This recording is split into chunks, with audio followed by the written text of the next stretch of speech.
লোকমুখে ও গল্পের বইয়ে দৈত্য দানবের লোমহর্ষক কাহিনী শুনেননি এমন মানুষ নেই।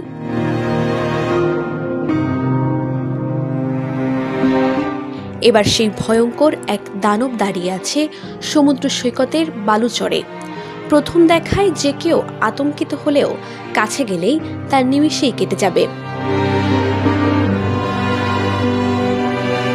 এটি মূলত বাস্তবে দানব নয়, শুধু কক্সবাজার সমুদ্র সৈকতের সিগাল পয়েন্টে প্লাস্টিক দূষণ প্রতিরোধ ও জনসচেতনতা সৃষ্টিতে নমুনা প্রদর্শনী হিসেবে একটি প্লাস্টিকের তৈরি দানব সৃষ্টি করেছে বিদ্যানন্দ ফাউন্ডেশন।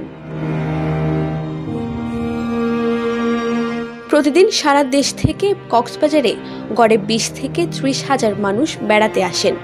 ছুটির দিনগুলোতে লক্ষাধিক মানুষের আগমন ঘটে এই সমুদ্র সৈকতে।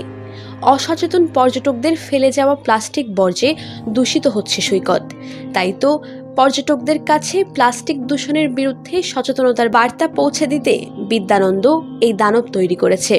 খুব অবাক হয়ে গেলাম, প্রথম অবস্থায় ভয় পেয়ে গিয়েছি, আসলে এটা কি।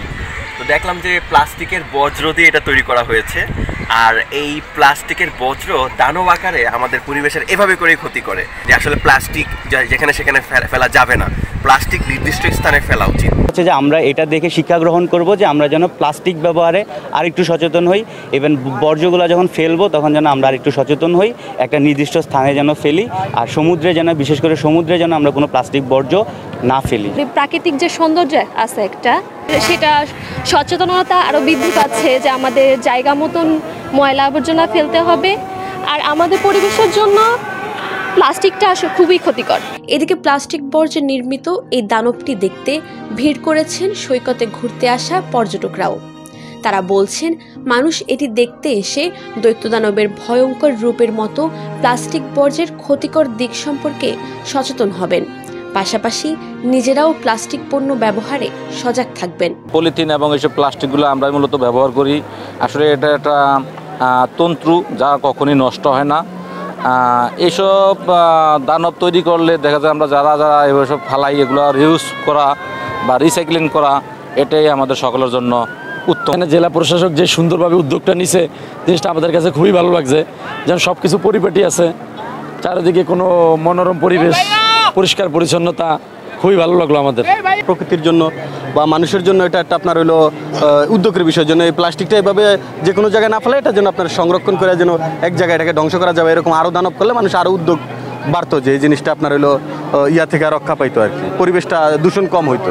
সংশ্লিষ্টরা বলছেন কক্সবাজার সমুদ্র সৈকতের অপার সৌন্দর্য উপভোগ করতে প্রতিদিনই সমাগম ঘটে লাখো পর্যটকের, যারা সৈকতের বালুচর ও সাগরের পানিতে ফেলছে প্লাস্টিক পণ্য সামগ্রীর বর্জ্য। এতে উদ্বেগজনক হারে বাড়ছে দূষণ এবং হুমকির মুখে পড়ছে সামুদ্রিক জীব ও মানব জীবন।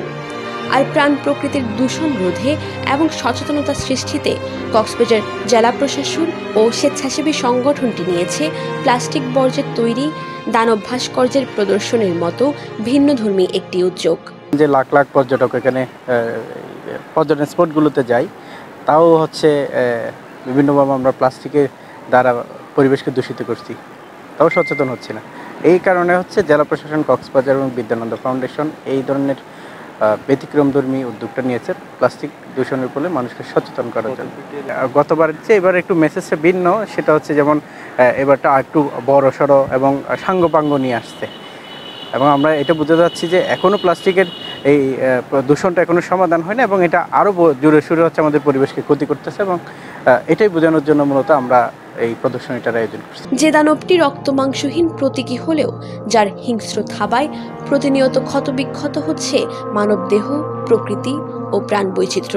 2022 সালে একটি দানব তৈরি করা হলেও এবার বড় দানবের পাশাপাশি ছোট দানবও তৈরি করা হয়েছে। প্লাস্টিক দানব তৈরির আগেই সমুদ্র সৈকতে বিদ্যানন্দের পক্ষ থেকে প্লাস্টিক এক্সচেঞ্জ স্টোর খোলা হয়েছিল। এছাড়াও প্লাস্টিক বিনিময়ে বাজার বসিয়েছিলেন। নিজস্ব প্রতিবেদন, টিটিএন।